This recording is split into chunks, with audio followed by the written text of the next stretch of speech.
ازيكم عاملين ايه؟ يا رب تكونوا بخير. معاكم هدير. ان شاء الله هنعمل النهارده مع بعض كيكه حلوه جدا. تحسوها كده متدلعه بجد، ممكن نقول عليها تورته.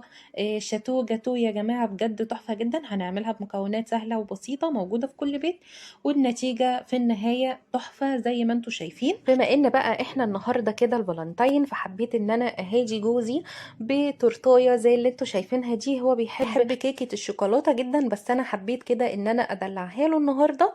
يلا نبتدي فيديو النهارده. بس قبل ما نبدا الفيديو، ما تنسوش تحطوا اللايك والشير والسبسكرايب في القناه وتفعيل زر الجرس عشان يوصل لكم كل الوصفات الجديده اللي انا بنزلها في ميعادها. بصوا يا جماعه، تحفه جدا. عايزه اقول لكم ان انا اصلا مبتكره في الكيكه دي، يعني انا مش عاملاها بنفس طريقه الشاتو الجاتو، انا مغيره في كذا حاجه كده، كذا تركه هعملها معاكم دلوقتي. بصوا اصلا تحسوا تورته بجد. انا جوزي كان مفكرها تورته شوكولاته من جمالها، طعمها كده عارفين مقارب